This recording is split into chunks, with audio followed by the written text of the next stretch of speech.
ભરૂચ જિલ્લાના ઝઘડિયા તાલુકાના Rajpardi GMDC road સાકળિયા ગામ તરફ જવાનો રસ્તો સિલિકાની ઓવરલોડ ગાડીઓ જવાથી રસ્તો ખરાબ થવાથી ગાડીઓ બંધ કરવાની માંગ સાથે ઝઘડિયા મામલતદારને આવેદનપત્ર પાઠવી રજૂઆત કરવામાં આવી હતી। ભરૂચ જિલ્લાના ઝઘડિયા તાલુકાના સાકળિયા ગામના લોકોએ આજરોજ મામલતદારને આપેલ આવેદનમાં જણાવ્યા મુજબ સાકળિયા ગામના 2 સિલિકાને વોશિંગ પ્લાન્ટ આવેલા છે। તે પ્લાન્ટની દરરોજ ઓવરલોડ ગાડીઓ સાકળિયા ગામના રસ્તા પરથી પસાર થાય છે, જેના કારણે ગામનો રસ્તો અત્યંત બિસ્માર હાલતમાં થઈ ગયો છે અને દરરોજ ગાડીઓ ચાલવાથી કાદવ કીચડનું સામ્રાજ્ય થઈ ગયું છે।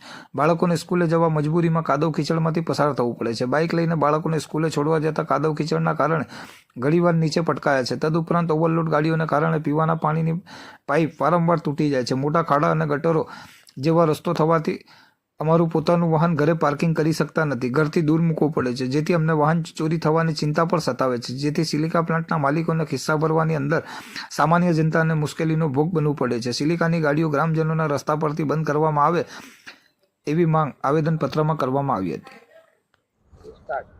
મારું નામ રસિકભાઈ રતિલાલ વસાવા છે ને આજે અમે મામલતદાર સાહેબને આવેદનપત્ર આપવા આવ્યા છે। અમારું ગામ જીએમડીસી રોડ જે સાકળિયા તરફ જાય છે તે રસ્તામાં 2 સિલિકાના મોટા વોશિંગ પ્લાન્ટો આવ્યા છે ને એમની ગાડીઓ ઓવરલોડ ચાલે છે, જેના કારણે અમારો જે ગામનો રસ્તો છે એ અત્યંત બિસ્માર હાલતમાં છે અને એ રસ્તાથી ગામની જે પાણીની પીવાની પાઇપો છે એ તૂટી ગઈ છે। સાથે ઓવરલોડ ગાડીઓ જવાથી રસ્તો એકદમ કાદવ કીચડવાળો થઈ ગયો છે, જેથી સ્કૂલના બાળકો 35 થી 40 બાળકો ચાલતા આવે છે તો રસ્તે કીચડમાંથી ચાલવા માટે મજબૂર બને છે અને સાથે બાઇક લઈને આવે છે ઘણા બધા લોકો તો સ્લીપ ખાઈને કીચડના કારણે નીચે પડી જાય છે। આવા ઘણા બધા પ્રોબ્લેમો છે અને પ્લસ બીજું કે રસ્તો એ લોકો પુરાણ કરે છે તો ઘરમાં પાણી ઘૂસી જાય છે, વરસાદનું પાણી ઘરમાં આવી જાય છે।